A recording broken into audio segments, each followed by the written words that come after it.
Okay, so Director Kimberly Chittle of the Secret Service has resigned for obvious reasons after being completely destroyed for 5 hours at a Congress hearing.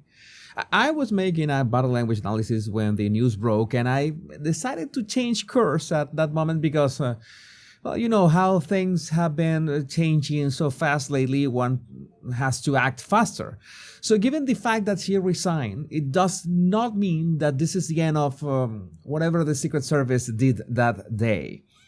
In fact, her decision to step down generates more questions than answers.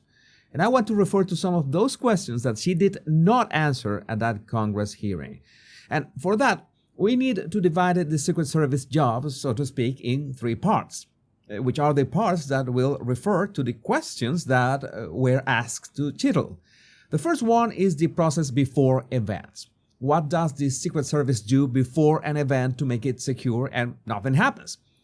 The second one is the process during the event, which is critical, of course. So you know assassination attempts do not happen. But for that, you need the prep work, the preparation phase. And after the event, in case something goes wrong, or just if you want to review the performance of your details, then let's say that there's a third phase, or in other words, the process after the events. Now, in this congressional questioning of Chittle, no matter what topic was raised, no matter which one of these phases was mentioned or referenced, no matter what part of the event, before, during, and after, she won't answer any question. And besides any defensive body language that she would have, which goes hand in hand in not answering any of the questions, perhaps the most baffling thing of all is the fact that it had been 9 days after President Trump's assassination attempt, and she had absolutely no concrete timeline of events, especially when Thomas Crooks was identified as a threat. And I want to ask you, dear viewer, how do you think that happens? You are the director of the Secret Service. There was an assassination attempt on a former president of the United States of America, and you had 9 days to make an investigation of how did you mess this up so badly? And when you are asked the question, at what time or how many minutes before the shooting he was identified, did you realize that Crooks was a threat? There was an actual threat, not only on Donald Trump, but on all the people that were there. And she says, I don't know. I don't have the timeline. The investigation is ongoing. How is that possible? Because I don't know. And the next thing that I cannot comprehend is how she insists on making this about the meaning of words.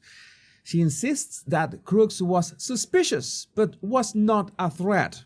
Again, I need to remind you that this hearing was more than 5 hours long, and there were many amazing questions, but I'm trying to make it easier for you. And when I say that she was trying to make this thing about words, it's because she kept insisting that there was this difference between being suspicious and a threat.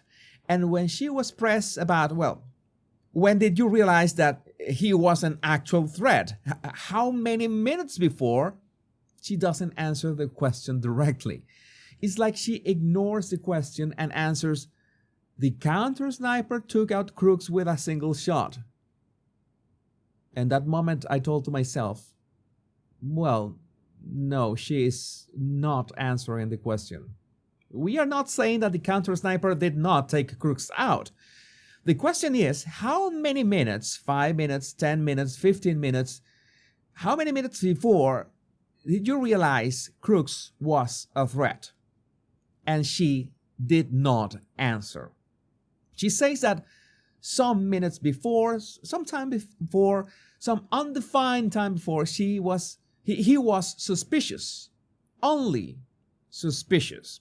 And she was pointed out that there are things that are not allowed at events like this, like bikes or backpacks or rangefinders. And guess what? Crooks had a bike, a backpack, and a rangefinder, all of them. And you remember that several minutes before the shooting, I published a video on X about that. Several minutes before the shooting, at least 2 minutes before the shooting, the general public had already spotted Crooks crawling on the rooftop that he used to take those shots. And there were 3 police officers establishing eye contact or had visuals of Crooks 2 minutes before those shots. Now, the logical thing to do is that law enforcers, like police, could communicate directly to the Secret Service to warn them that there was an actual threat. There was more than a suspicious guy on a rooftop. There was an actual threat. And those communications should have been relayed immediately. Well, it so happens that the director of the Secret Service doesn't really know when those communications were relayed. And guess what is even more strange or convenient, if you want to think about it? That all communications in the Secret Service channels were not recorded. Well, I don't buy that, because we are not talking about customer service like you're calling because you want to cancel your Netflix subscription, or, well, we're going to record this call for service quality and all that stuff. No, we're talking about Secret Service operations. You should be recording everything. The most baffling thing is that when she's asked, do you have records of these communications? And it's obvious that everybody means radio communications, real-time communications. And she answers like plain dumb if they're talking about email. And I said, no. This woman is up to something. Nobody can be so daft that you're being questioned about real-time communications between Secret Service detail, and you ask the question if they mean emails, and then ultimately say, no, we don't have records of those communications. How come you don't have records of Secret Service operations? If something goes wrong, that is like a black box in planes. That is a way that you can actually have proof to know who is responsible. And to some extent, I could understand why she didn't want to give any names of anybody that was on duty that day. That's one thing. But on the other hand, how can she know anything about any of this if there were no records of communications? Do you have to rely on the memory of your people to make sense of the timeline that 9 days after the assassination attempt, you don't have a concrete timeline of events?